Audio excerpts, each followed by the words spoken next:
Gloria sea nuestro Dios, hermanos. Abran sus Biblias en el libro de Mateo, capítulo 10, versículo 26 en adelante. En esta oportunidad estaremos aprendiendo sobre el tema ¿a quién se debe de temer? Leamos Mateo capítulo 10, versículo 26 en adelante. La palabra de nuestro Dios dice: así que no los temáis, porque nada hay encubierto que no haya de ser manifestado, ni oculto que no haya de saberse. Os digo en tinieblas, decidlo en la luz, y lo que oís al oído, proclamadlo desde las azoteas. Y no temáis a los que matan el cuerpo, mas el alma no pueden matar. Temed más bien a aquel que puede destruir el alma y el cuerpo en el infierno. La semana pasada aprendimos que no hay cosa oculta que no haya de ser manifiesta. La maldad de este mundo, el trato de este mundo hacia la esposa de nuestro Señor Jesucristo, que es la iglesia, será expuesto en aquel día estipulado por nuestro Dios y será expuesto por lo que es. En aquel día, todo lo que hoy en día está oculto, la corrupción de este mundo será expuesta por lo que es. En aquel día, todo el mundo verá con claridad el pecado como el pecado, la justicia como la justicia. Para la iglesia de nuestro Señor Jesucristo será un día de gozo, alegría como ningún otro día. Pero para todas las personas que no han depositado su confianza en Cristo, para el resto del mundo, será de la misma forma, hermanos, un día horrible como ningún otro día. En ese día todo será revelado. Y a luz de esta gran verdad, nuestro Señor Jesucristo, como lo aprendimos la semana pasada, nos instruyó, así que no los temáis. No tengamos miedo a lo que puedan hacernos, porque nada hay encubierto que no haya de ser manifestado, ni oculto que no haya de saberse. Como lo aprendimos del versículo 26 en adelante, nos encontramos con la frase no temáis en 3 ocasiones por parte de nuestro Señor Jesucristo. La semana pasada aprendimos acerca del primer no temáis. En esta oportunidad nos vamos a enfocar en el segundo, que encontramos en el versículo 28, y solamente estaremos viendo este versículo el día de hoy. Dice la palabra de Dios en el verso 28: y no temáis a los que matan el cuerpo, mas el alma no pueden matar. Temed más bien a aquel que puede destruir el alma y el cuerpo en el infierno. Este segundo no temáis, hermanos, es a una consecuencia que crece en daño y peligro. Si recordamos la semana pasada aprendimos que el primer temáis tiene que ver con el rechazo, vituperio y persecución. Son cosas que nuestro Dios asegura que de una manera diferente a la iglesia de nuestro Señor Jesucristo vendrá. Rechazo, vituperio y persecución. Y ante esa gran verdad dice, no temáis. Pero este segundo no temáis, hermanos, incrementa en peligro, porque como lo podemos ver ahora, no tiene que ver con el rechazo, vituperio y persecución, sino que ahora tiene que ver con la muerte física. Y nuestro Señor Jesucristo dice que no debemos de temer. No debemos de temer a las personas que puedan hacer un daño a nuestro cuerpo, pues dicho daño, hermanos, solamente es temporal. A la vez, nos está presentando que hay un precio que pagar por hablar las verdades de nuestro Dios y proclamarlas desde las azoteas. Ese precio a pagar para muchas personas, queridos hermanos, será su propia vida. A lo largo de la historia podemos ver que muchos hombres de Dios han pagado precisamente este precio, el precio de sus propias vidas por seguir a Cristo, por predicar a Cristo, por representar a Cristo. Sin perder Mateo, acompáñeme al libro de Hebreos capítulo 11, versículo 35, porque en este capítulo 11, hermanos, el autor de Hebreos nos enseña de una manera breve, pero a la vez directa, de estas personas que sufrieron precisamente eso. Por predicar a Cristo, por representar a Cristo, entregaron sus vidas. Y dice Hebreos 11:35, las mujeres recibieron sus muertos mediante resurrección, mas otros fueron atormentados, no aceptando el rescate a fin de obtener mejor resurrección. Otros experimentaron vituperios y azotes, y a más de esto prisiones y cárceles. Versículo 37, fueron apedreados, aserrados, puestos a prueba, muertos a filo de espada. Anduvieron de acá para allá cubiertos de pieles de ovejas y de cabras, pobres, angustiados, maltratados, de los cuales el mundo no era digno, errando por los desiertos, por los montes, por las cuevas y por las cavernas de la tierra. Lo que el autor de Hebreos, hermanos, está presentando aquí, inspirado por el Espíritu Santo, se remota hasta los tiempos de los profetas del Antiguo Testamento. Muchos de ellos sufrieron estas muertes. Pero incluso cuando llegamos al Nuevo Testamento, hermanos, podemos ver que el mismo patrón continúa. Personas entregando sus vidas por amor a Cristo.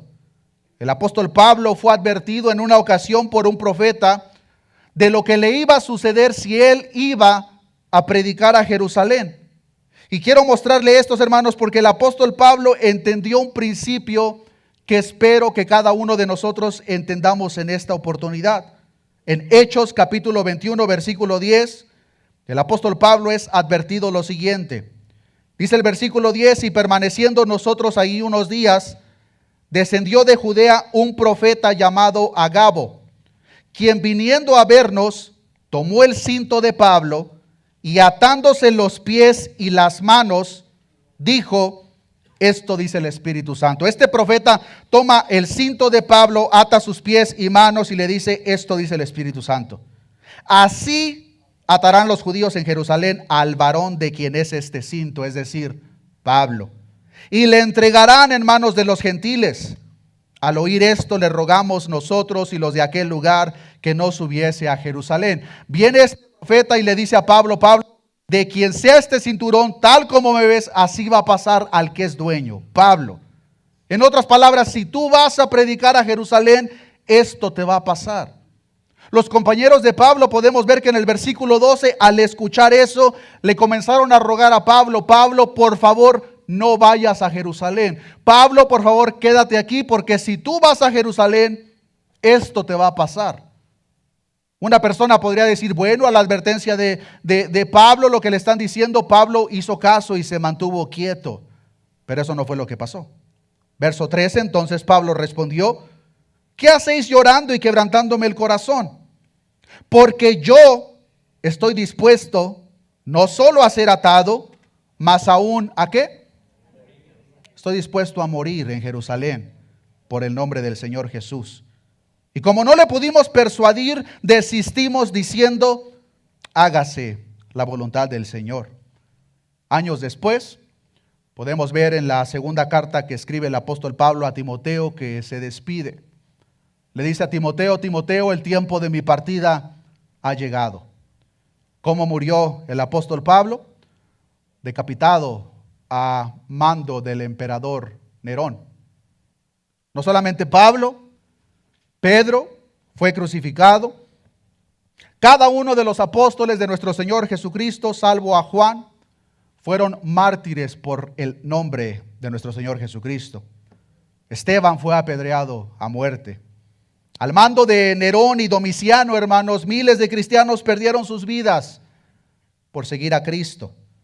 Y podríamos avanzar a lo largo de la historia al llegar al tiempo de la Reforma, incluso al tiempo de los puritanos, y podemos ver el mismo patrón, personas entregando sus vidas por el nombre de nuestro Señor Jesucristo.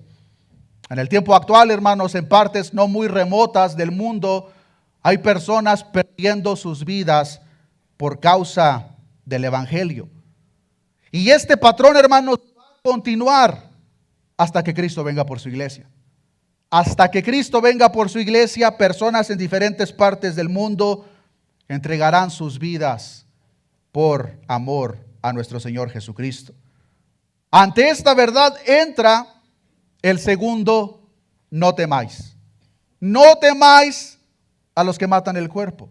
No tengan miedo a aquellas personas que pueden tocar su cuerpo físico. Porque, queridos hermanos, aunque alguien no nos mate a nosotros, este cuerpo, como estoy seguro que cada uno de nosotros ha notado, se va desgastando. Y aunque no nos matasen, en el debido tiempo este cuerpo regresará al polvo. El apóstol Pablo presenta esta gran verdad en cuanto a la comparación del hombre interior y el hombre exterior y la importancia que nosotros como iglesia debemos de atribuir a cada uno en 2 de Corintios capítulo 4 versículo 16, donde dice: por tanto, no desmayamos, antes, aunque nuestro hombre exterior se va desgastando, el interior no obstante se renueva de día en día, porque esta leve tribulación momentánea produce en nosotros un cada vez más excelente y eterno peso de gloria. Aunque nosotros no perdamos la vida por causa de Cristo, hermanos, tarde o temprano vamos a partir de este mundo. Este cuerpo que nosotros podemos ver es temporal. Este cuerpo se va desgastando, este cuerpo se va enfermando. Este cuerpo tarde o temprano va a llegar a su fin. Y la verdad que está presentando aquí Pablo, inspirado por el Espíritu Santo, hermanos, es que nosotros como cristianos, como iglesia, debemos de poner una importancia mucho mayor al hombre interior que al hombre exterior.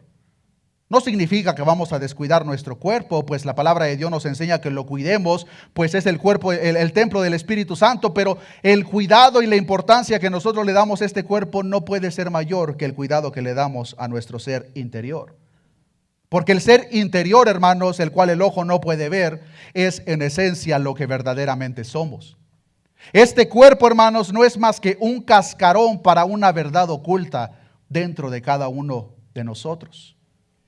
Esta verdad, hermanos, a lo largo de la Escritura podemos ver que esta parte del ser interior, en ciertas ocasiones lo presenta como alma, en otras ocasiones lo presenta como espíritu, pero de una manera u otra se está refiriendo a la parte interior que en esencia es lo que verdaderamente somos. Ciertas personas piensan de que el ser humano está compuesto de tres partes, espíritu, cuerpo y alma. Nosotros creemos, hermanos, que solamente son dos. La palabra de Dios usa de una manera intercambiable la palabra espíritu y la palabra alma. A estas enseñanzas se le conoce como lo que es la dicotomía, tricotomía. No vamos a ser dogmáticos si usted cree que son 3, 4, 5, 6 o 2. Lo importante es que hay una parte interior, que es lo que verdaderamente somos, y la parte exterior, que como lo presentó el apóstol Pablo, se va desgastando, se va a acabar tarde o temprano. Y para un grupo de personas, esto va a terminar por causa directa de predicar el evangelio de nuestro Señor Jesucristo. Como lo vimos en el libro de Hebreos, estas personas, algunos fueron aserrados, hermanos. Si podemos investigar un poco sobre la muerte del profeta Jeremías, el profeta Isaías, el profeta Ezequiel, podremos ver, hermanos, las muertes tan drásticas que estos profetas, siervos de Dios, llevaron. Pero nuestro Dios dice: no les teman a aquellas personas que pueden matar su cuerpo. La parte más importante, eterna, en el caso de nosotros, bueno, de todo ser humano, es el hombre interior. Por eso el apóstol Pablo dice a Timoteo, en 1 de Timoteo 4:7, ejercítate para la piedad. Porque el ejercicio corporal para poco es provechoso, pero la piedad para todo aprovecha, pues tiene promesa de esta vida presente y de la venidera. En otras palabras, no tengan miedo a aquellas personas que los pueden rechazar, a aquellas personas que los pueden vituperar, a aquellas personas que los pueden perseguir, incluso a aquellas personas que los puedan matar. No les tengan miedo. Lo único que estos hombres pueden tocar son sus cuerpos, que para empezar son frágiles y temporales, y al tiempo estipulado por Dios nos va a ser necesario abandonarlo a cada uno de nosotros. Los enemigos de la iglesia, hermanos, los enemigos de nuestro Dios, por mucho que se esfuercen, no pueden tocar más allá del cuerpo. Incluso, hermanos, el cuerpo no lo pueden tocar a no ser que Dios se lo permita. Podemos ver que en el plan soberano perfecto de Dios, Dios lo ha permitido a lo largo de la historia, y si a Dios le placiere, posiblemente con algunos de nosotros así lo permita, y si ese es el caso, gloria a Dios. No temáis a los que tocan el cuerpo, a los que matan el cuerpo. Versículo 28, regresemos a Mateo 10, no temáis a los que matan el cuerpo, mas el alma no pueden matar. La parte eterna, la parte más valiosa que ningún hombre o diablo pueden tocar, dice Dios, no les teman si ellos llegasen a tocar su cuerpo. Pero en el mismo versículo 28, en la segunda porción de este versículo, nos presenta una verdad todavía más grande. Dice nuestro Señor Jesucristo, temed más bien a aquel que puede destruir el alma y el cuerpo en el infierno. Hacemos bien en preguntarnos cada uno de nosotros, ¿a quién tememos más? Si a los hombres o a nuestro Dios. Esta es la clara implicación de lo que nuestro Señor Jesucristo está presentando. No permitan que la persecución de los enemigos de Dios y de la iglesia les asusten al punto que ustedes se quedan callados. No permitan que eso suceda, porque ellos lo único que pueden tocar es su cuerpo, pero el alma no pueden tocar. Más bien, temed más bien a aquel que puede destruir el alma y el cuerpo en el infierno. Verdaderamente no entiendo yo, hermanos, cómo muchas personas pueden atribuir la parte de este versículo al diablo. No lo entiendo, pero me ha tocado escuchar a muchas personas que piensan que a quien Jesús se está refiriendo en esta parte es al diablo. Pero hermanos, Jesús no se está refiriendo al diablo. Si el diablo no puede tocar el cuerpo, si Dios no lo permite, téngalo por seguro que mucho menos el alma. ¿Cuál es el problema? El problema aquí, hermanos, es que muchas personas han sacado su doctrina del juicio final eterno, del infierno y todos estos asuntos de Hollywood en vez de la Biblia. Y por consecuencia, muchas personas hasta el día de hoy, hermanos, creen que actualmente en el infierno se encuentra el diablo en un trono ahí abajo. Y que como el príncipe de ese lugar del infierno está en un trono y está ordenando a sus demonios que vayan y torturen y castiguen a las personas que están siendo atormentadas en ese lugar. Otras personas, poniendo atención a las fábulas, todavía pueden pensar o decir, pero es que es cierto, porque yo escuché un testimonio de una persona que fue al infierno y esa persona pudo ver claramente cómo los demonios torturaban a los cuerpos en el infierno. Pero queridos hermanos, todo eso es una fábula. Para empezar, el diablo ni siquiera está en el infierno, hermanos. El diablo está verdaderamente activo alrededor de nosotros, sabiendo que le queda poco tiempo, tratando de engañar a las masas tan fácil como les sea posible. Pero el diablo, hermanos, no tiene absolutamente ninguna potestad ni en el infierno ni sobre las personas que están en el infierno. Esa idea de las películas que eso es lo que se lleva a cabo, hermano, descártalo. Recuerdo cuando yo era un niño, vi una película que me traumó por unos años. Posiblemente usted la haya visto. Hades, vida después de la muerte. En esta película nos presenta la historia de dos personas. Una se fue al infierno y la otra al cielo. La persona que se fue al infierno mostraba esta película, imágenes que quedaron muy grabadas en mi mente, cómo los demonios torturaban a esa alma. Cómo los demonios se encargaban de llevar a cabo esa obra en la vida de todas las personas que están en ese lugar de tormento. Queridos hermanos, en ninguna parte de la Escritura nosotros podemos ver tal cosa. En el infierno el diablo y sus demonios no tienen absolutamente ninguna potestad. Como lo mencioné, hermanos, actualmente en el infierno ni siquiera se encuentran estos seres.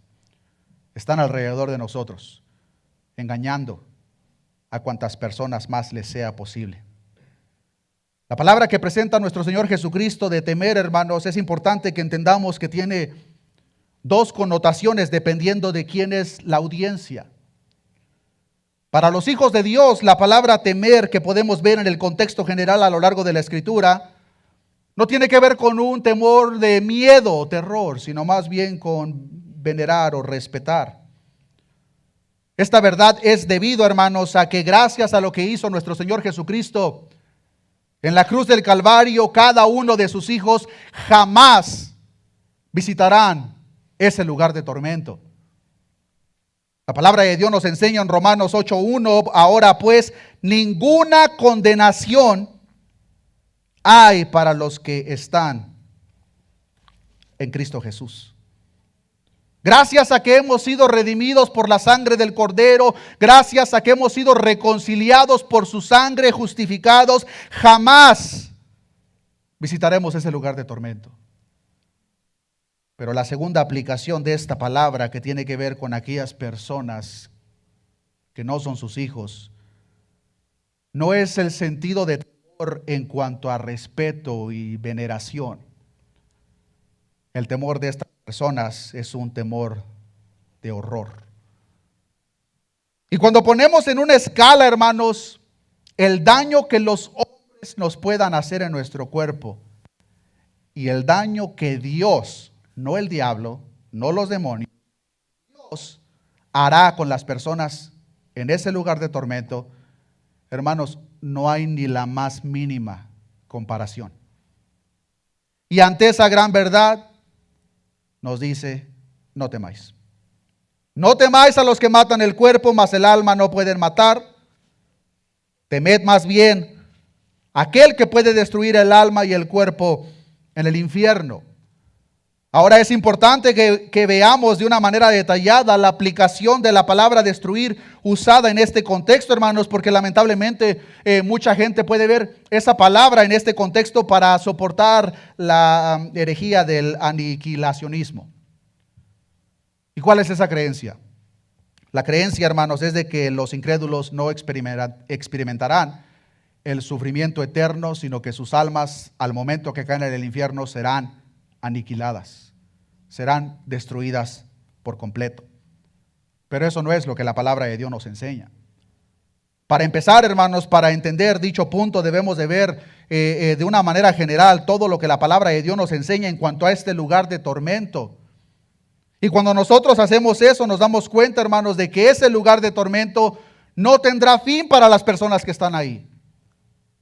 No es como si la persona va a llevar a cabo un sufrimiento de horas, días o años y posteriormente el cuerpo no va a soportar de tal manera que quedará completamente destruido. Lo que la palabra de Dios nos enseña es que las personas que están en ese lugar de tormento y las personas que posteriormente llegarán ahí, estarán ahí por la eternidad. No habrá descanso, no habrá fin. Además, esta palabra que usa aquí nuestro Señor Jesús para destruir, la podemos ver usada, la misma palabra original que es apolomí, en otros contextos para referirse a una eterna perdición. Acompáñenme sin perder Mateo a 2 de Tesalonicenses, capítulo 1, versículo 9, para mostrarles brevemente este ejemplo. 2 de Tesalonicenses, capítulo 1, versículo 9, dice la palabra de nuestro Dios, los cuales, hablando de las personas perdidas, los cuales sufrirán pena de apolomí, eterna perdición. No tiene fin. Los cuales sufrirán pena de eterna perdición, excluidos de la presencia del Señor y de la gloria de su poder. En el infierno, hermanos, está diciendo Jesús que Dios puede hacer perecer el cuerpo y el alma, es decir, todo lo que compone al hombre por una eternidad en el infierno. Muchas personas se pueden preguntar, ¿cómo es posible que el Dios que yo he servido y seguido pueda derramar su ira por la eternidad en aquellas personas que se encuentran en el infierno. Muchas veces la gente hace esa pregunta, hermanos, porque no han entendido quién es Dios. Se genera una idea falsa de quién es Dios. Para empezar, al plantear dicha pregunta, hermanos, estamos dejando en claro que no entendemos en lo más mínimo lo que es la santidad y la justicia de Dios.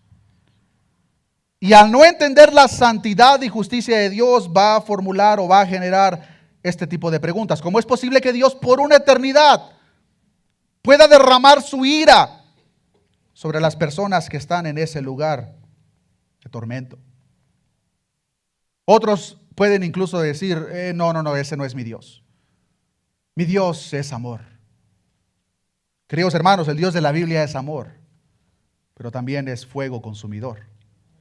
Y si el Dios que tú crees, al Dios que tú sirves, al Dios que tú sigues es puro amor y pura misericordia, hermano, hermana, tú estás siguiendo un ídolo que tú mismo has generado en tu corazón. El Dios de la Escritura es un Dios santo, que como dice el Salmo, no tendrá por inocente al culpable. Al entender esto, dice Dios, no teman a aquellas personas que pueden tocar su cuerpo, temed más bien a aquel que puede destruir su alma en el infierno. Otros, al no entender todavía esto, hermanos, puede hacerse la pregunta, ¿por qué Dios simplemente no elimina la maldad de este mundo? ¿Por qué Dios, siendo el Todopoderoso, no puede simplemente tronar los dedos y que la maldad de este mundo desaparezca por completo? Hermanos, si Dios fuese a hacer eso esta noche, ninguno de nosotros despertaríamos el día de mañana. El problema es que somos muy buenos a ver la maldad de los demás, pero no vemos la maldad tan grande en nuestros corazones. Pensamos equivocadamente, si Dios destruyera la maldad de este mundo, ellos van a sufrir, pero yo sí la paso. Hermanos, si Dios desapareciera por completo la maldad de este mundo, ninguno de nosotros despertaríamos el día de mañana. Es por eso, hermanos, que Dios ha establecido un día, una hora, en la cual todo el mundo será juzgado. Y queridos hermanos, entendamos por favor esto. No existe ni siquiera un solo pecado, por muy pequeño que tú creas que sea, que no sea cobrado y pagado. No existe ni siquiera un solo pecado que no sea cobrado y pagado. En el caso de los redimidos, cada uno de esos pecados fueron cobrados en el cuerpo de nuestro Señor Jesucristo. Cuando nuestro Señor Jesucristo se encontraba en aquel madero, las maldades, transgresiones y pecados de cada uno de nosotros, aquellas personas que fueron elegidas desde antes de la fundación del mundo, todas esas maldades fueron derramadas en el cuerpo de nuestro Señor. De tal manera que cuando Dios Padre vio toda esa maldad, al que no conoció pecado por nosotros, lo hizo pecado.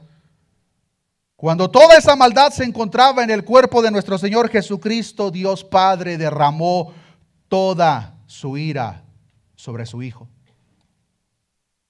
Isaías 53:10 nos enseña que con todo eso, Jehová quiso quebrantarlo. El momento que Dios Padre vio la maldad de la humanidad en el cuerpo de su Hijo, derramó toda su ira. El profeta Isaías dice, con todo eso Jehová quiso quebrantarlo, sujetándole a padecimiento. Cuando haya puesto su vida en expiación por el pecado, verá linaje, vivirá por largos días, y la voluntad de Jehová será en su mano prosperada. Dios Padre trató a su Hijo Jesucristo como nosotros merecemos ser tratados. para que posteriormente nosotros podamos ser tratados como solo el Hijo merece ser tratado. En el caso de los redimidos, hermanos, esas deudas ya fueron pagadas en la cruz. Surge la pregunta, ¿qué pasa con aquellas personas que están fuera de Cristo? Esas personas, hermanos, deberían de tener terror de lo que les espera en el infierno. Pues lo que les espera en el infierno, hermanos, a todas esas personas por la gran lista de pecados que han cometido desde que salieron del vientre de su madre hasta que Dios los llame a presentarse delante de Él, lo único que recibirán es la ira eterna de Dios. Queridos hermanos, la ira de Dios es algo que mucha gente lo toma muy a la ligera. Y el problema y la razón por cual es simple. Generamos dioses en nuestro corazón. Generamos ídolos. Y esos ídolos que se han generado piensan que en aquel día, cuando Dios castigará a esas personas, el ídolo que generamos en nuestro corazón va a mostrar misericordia. Va a mostrar amor. Queridos hermanos, en aquel día la misericordia y la gracia de Dios para las personas que están en ese lugar de tormento será cosa del olvido. La ira de Dios, hermanos, que plantea la palabra desde el principio, desde el Antiguo Testamento, es una escena verdaderamente terrible. En el libro de Éxodo, capítulo 15, versículo 7, dice la palabra de nuestro Dios: y con la grandeza de tu poder has derribado a los que se levantaron contra ti. Enviaste tu ira, los consumió como a hojarasca. ¿Cuánto tarda en prenderse la hojarasca y consumirse? Segundos, hermanos. Eso es lo que Dios hará con sus enemigos.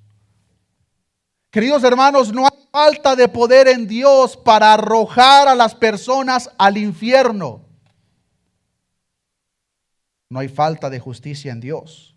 No hay falta de santidad en Dios. Incluso en el tiempo actual, hermanos, solamente la mano misericordiosa de Dios es lo que detiene que todas las almas en este preciso momento no sean arrojadas a los abismos del infierno.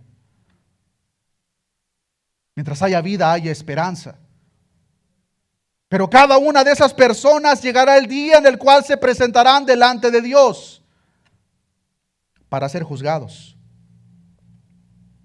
Isaías presenta, hermanos, este día como un día terrible y de ardor, de ira. Dice Isaías, capítulo 13, versículo 9: he aquí, el día de Jehová viene. Y vean la descripción que el profeta Isaías presenta para el día de Jehová. El día de Jehová viene terrible y de indignación y ardor de ira para convertir la tierra en soledad y raer de ella a sus pecadores. Hermanos, no hay gobernador, presidente, rey o príncipe en este mundo que haya aplicado un castigo tan severo que llegue a la más pequeña pizca de lo que Dios aplicará con todas estas personas. Incluso, hermano, si tú no has depositado tu confianza en Cristo, tú puedes ser una de esas personas. Puedes ser una de esas personas que te presentes delante de Dios como aquella gran multitud que nos enseña el mismo libro de Mateo, que en aquel día le dirán: Señor, en tu nombre hicimos muchos milagros. En tu nombre sanamos enfermos. Predicamos tu palabra, Señor. Jesús les va a decir: apártense de mí, nunca los conocí. Y lo que les espera a esas personas, al igual que a las personas que nos está planteando aquí en el versículo 28, hermanos, es la eternidad en el infierno. La ira santa y justa de Dios derramada sobre estas personas sin descanso, hermanos. Jonathan Edwards compartió en su muy conocido sermón, Pecadores en manos de un Dios airado, lo siguiente: la ira de Dios arde contra ellos, su condenación no se duerme. El hoyo está preparado, el fuego está listo, el horno ya está caliente, listo para recibirlos. Las llamas ahora rugen y brillan. La espada resplandeciente está afilada y sostenida sobre ellos, y el pozo ha abierto su boca debajo de ellos para tragarlos. Es la ira eterna. Sería terrible sufrir esta fiereza e ira del Dios Todopoderoso en un momento, pero debe sufrirlo por toda la eternidad. No habrá fin a esta exquisita y horrible miseria. Cuando mires hacia adelante verás un largo para siempre, una duración ilimitada ante ti que absorberá tus pensamientos y asombrará tu alma, y desesperados absolutamente de tener alguna liberación, algún final, alguna mitigación, algún descanso en absoluto, sabrás con certeza que deberás gastar largas eras, millones de eras, en lucha y conflicto con esta venganza todopoderosa y despiadada. Y entonces, cuando lo hayas hecho, cuando hayas pasado tantas eras de esta manera, sabrás que todo es solo un punto de lo que queda, para que vuestro castigo sea ciertamente infinito. Oh, ¿quién puede expresar cuál es el estado de un alma en tales circunstancias? Todo lo que posiblemente podamos decir acerca de él solo da una representación muy débil y tenue de él. Es inexpresable e inconcebible, porque ¿quién conoce el poder de la ira de Dios? Hermanos, la gente no conoce el poder de la ira de Dios y por eso llevan a cabo las obras que llevan. Pero lo que les espera en aquel día, queridos hermanos, es la ira del Dios Todopoderoso por la eternidad. Para la iglesia de nuestro Señor Jesucristo no debe de haber absolutamente ningún temor, no por algo que nosotros hayamos hecho, sino por lo que Cristo hizo por nosotros. Tenemos la seguridad de que nosotros jamás llegaremos a ese lugar de tormento. Jamás. Ante tal verdad, Jesús dice: no temáis a los que matan el cuerpo. No les teman, no tengan miedo. Solo pueden tocar la parte temporal, la parte que por sí sola se va desgastando. Mas el alma no pueden matar. Temed más bien a aquel que puede destruir el alma y el cuerpo en el infierno. Hermanos, muchas veces nosotros, por no poner atención a estos detalles, nos generamos ideas equivocadas en nuestra mente de lo que sería el día de tormento, o más bien la eternidad. Y mucha gente piensa, hermanos, que lo peor de ese día o de ese lugar es la ausencia de Dios. Pero, queridos hermanos, como un predicador acertadamente dijo, el problema del infierno no es que Jesús no está ahí. El problema del infierno es que Jesús está ahí. Jesús estará ahí, hermanos. No lo digo yo, lo dice su palabra. Apocalipsis capítulo 14, versículo 10. Dice lo siguiente: Él, hablando de las personas perdidas, falso profeta y todos los que le siguieron, Él también beberá. ¿Qué beberá? Del vino de la ira de Dios, que ha sido vaciado puro en el cáliz de su ira, y será atormentado con fuego y azufre. ¿Delante de quién? de los santos ángeles y del Cordero. Pero a mí me habían dicho que en el infierno el que estaba ahí era Satanás, gobernando en el infierno junto con sus demonios. El que gobierna tanto en la tierra como en el cielo y en el infierno es solamente Jesucristo. Y Jesucristo, como lo acabamos de ver, estará presente y estas personas serán atormentadas con fuego y azufre delante de los santos ángeles y del Cordero. Todos los enemigos de Dios que podemos ver en esta escena, hermanos, como la palabra de Dios dice, beberán el vino de la ira de Dios como inevitable y justa retribución por sus obras. Pero un detalle que nos presenta el versículo 10, hermanos, es que el vino de la ira que será echado será vaciado puro. Comúnmente el vino era mezclado con agua. Pero aquí nos está diciendo, hermanos, que ha sido vaciado este vino de la ira de Dios puro en el cáliz de su ira. En otras palabras, hermanos, el vino de la ira de Dios es sin mezclar. No lleva ni una gota de agua para enfriar su calor. El vino de la ira de Dios, hermanos, no tiene ningún rastro de gracia ni esperanza. Solamente ira para las personas que la beben. Dicha copa de vino puro será el tormento para los que la beben continuamente. Será atormentado con fuego y azufre delante de los santos ángeles y del Cordero. Este fuego, queridos hermanos, como la palabra de Dios nos enseña en diversos versículos, este fuego jamás se apaga y su gusano jamás morirá.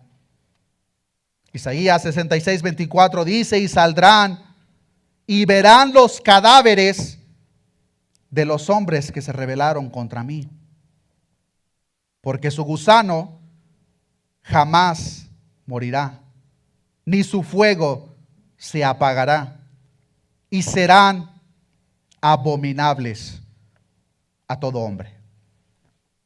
En ese día, hermanos, no habrá ni la más pequeña pizca de misericordia para las personas que vivan esta ira. Isaías todavía nos presenta un panorama todavía más gráfico, hermanos. Y quiero que me acompañen, pero a la vez, hermanos, cuando leemos estos versículos, quiero que entendamos, hermanos, que lo que vamos a leer es el Dios que por amor vino a esta tierra para traer salvación a nosotros. Pero este mismo Dios, hermanos, para las personas que le rechacen, para las personas que no paguen sus deudas de toda la lista de pecados, va a hacer eso con ellos. Isaías capítulo 63, versículo 3. Isaías capítulo 63, versículo 3, dice la palabra de Dios: he pisado yo solo el lagar, y de los pueblos nadie había conmigo. Los pisé con mi ira, los hollé con mi furor, y su sangre salpicó mis vestidos y manché todas mis ropas. Aquellas personas que esperen misericordia de Dios en aquel día, Dios estará demasiado lejos para apiadarse de ellos. Lo único que recibirán, hermanos, serán los pisoteos del Omnipotente. La sangre de los culpables será salpicada en los vestidos blancos y santos de nuestro Dios Todopoderoso. Pero nuestro Dios, hermanos, los aplastará bajo sus pies sin piedad. Triturará su sangre. Mucha gente, hermanos, al ver estas escenas, que para empezar son personas que comúnmente les gusta de una manera bufetera leer la palabra de Dios y solamente enfocarse en aquellos pasajes que consideran bonitos, de las promesas de Dios, del amor de Dios, misericordia de Dios, cosas que nos es necesario aprender, claro que sí, pero hermanos, no podemos pasar por alto la ira de Dios. No podemos hacerla a un lado. Pero la gente que lo hace, al ver este tipo de escenas, dicen, no, ese no es mi Dios. Mi Dios jamás haría tal cosa. Ahora tienen razón. Su Dios jamás haría tal cosa porque su Dios no existe. Pues lo que estamos viendo, queridos hermanos, es el Dios de la Biblia, que es amor, que es misericordia y gracia, pero también es fuego consumidor. Si nosotros como hijos de Dios, un día, porque Dios lo permitiese, fuésemos atrapados en la red del maligno, hermano, hermana, no temas, no te preocupes, Dios te librará. Pero hermanos, si caemos en las manos de ira del Dios Todopoderoso, ¿quién te puede librar? No tenemos salida alguna. No tenemos esperanza alguna. Y por eso Jesús dice, temed más bien a aquel que puede destruir el alma y el cuerpo en el infierno. Nuestra salvación y eternidad, hermanos, está segura. Está guardada en Cristo. No por lo que nosotros hayamos hecho, sino por lo que Cristo hizo a favor de nosotros. Y por esa gran verdad, dice Jesús, no teman a aquellos que les puedan tocar el cuerpo. Si por predicar a Cristo, si por vivir como Cristo espera, la gente te desprecia, te rechaza o incluso te llegasen a matar, dice Jesús, no te preocupes. Tu cuerpo se va a acabar. En el día estipulado por Dios, aquí se va a quedar, nos vamos a ir a la presencia de Dios. Pero en el caso de todas las personas perdidas, ellos sí deberían de temer. Porque Dios, hermanos, derramará toda su ira sobre sus almas en el infierno. Una gran parte de esta verdad, hermanos, que lamentablemente mucha gente todavía no entiende, es de que actualmente, hermanos, en el tiempo presente, todas aquellas personas que no están en Cristo están condenadas. Ya están condenadas, hermanos. Y lo interesante de esto, hermanos, es de que esta verdad tan gloriosa la encontramos 2 versículos más adelante de uno de los versículos más conocidos incluso por el mundo, hermanos. No solamente por la iglesia, sino por el mundo. Juan capítulo 3, versículo 16. Juan capítulo 3, versículo 16 nos resume una gloriosa verdad del Evangelio, hermanos. Porque de tal manera amó Dios al mundo que ha dado a su Hijo unigénito para que todo aquel que en él cree no se pierda, mas tenga vida eterna. Pero queridos hermanos, nos es necesario continuar leyendo. Por lo menos hasta el verso 18.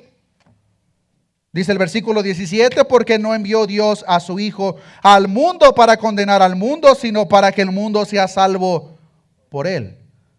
Versículo 18, el que en él cree no es condenado, pero el que no cree, ¿cómo dice? Ya. No está diciendo será condenado. Ya ha sido condenado. Porque no ha creído en el nombre del unigénito Hijo de Dios. Y el día que esta condenación se manifieste, para aquellas personas que no se arrepientan, lo único que les espera, hermanos, será la eternidad en el infierno, donde Dios derramará su ira. El vino de su ira, que es puro. No irá acompañado de gracia. El vino de la ira de Dios no irá acompañada de misericordia. El vino de la ira de Dios no irá acompañada de amor. Lo único que contiene es la santa ira de Dios sobre sus enemigos. La palabra de Dios nos da más detalles en diferentes partes de la Escritura. Dice que ahí será el lloro y el crujir de dientes. donde el gusano no muere y el fuego nunca se apaga. Eso es lo que les espera, hermanos, a todas aquellas personas que no han depositado su confianza en Cristo. Todas aquellas personas que incluso en el tiempo presente se vayan en contra de la iglesia, en contra de la esposa de nuestro Señor Jesucristo. Y ante tal verdad Jesucristo dice, no los teman.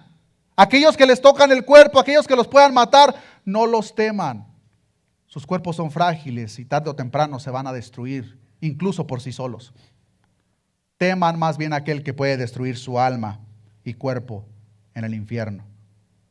Si estamos nosotros ausentes del cuerpo, hermanos, para los santos y escogidos de Dios, eso significa que ahora estamos en la presencia de nuestro Señor. Pero para las personas que están fuera en Cristo, lo que significa es la condenación eterna. Y no temáis a los que matan el cuerpo, mas el alma no pueden matar. Temed más bien a aquel que puede destruir el alma y el cuerpo en el infierno.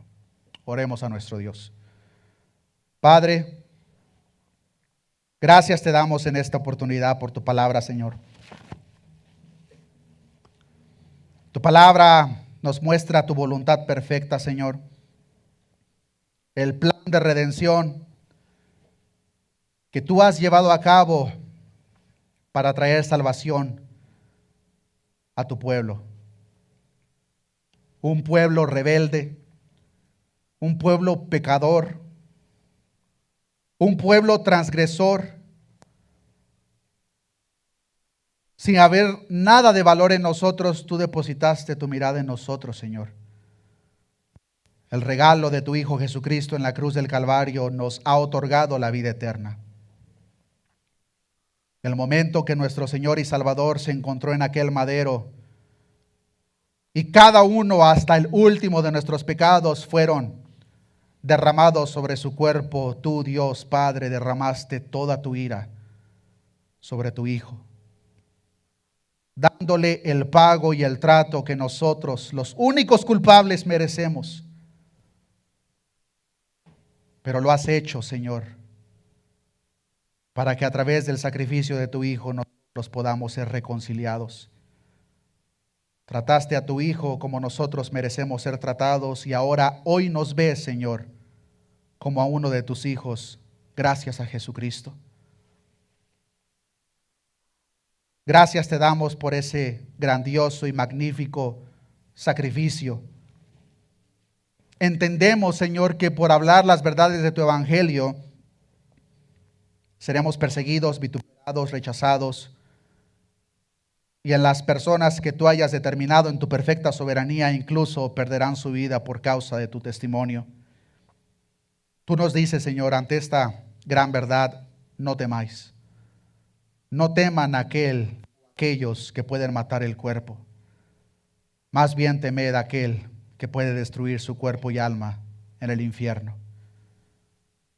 Sabemos, Señor, que tú eres un Dios juez justo, que estás airado con el impío todos los días, que si no se arrepiente tienes tu arco en mano, con la flecha preparada para derramar tu ira sobre ellos.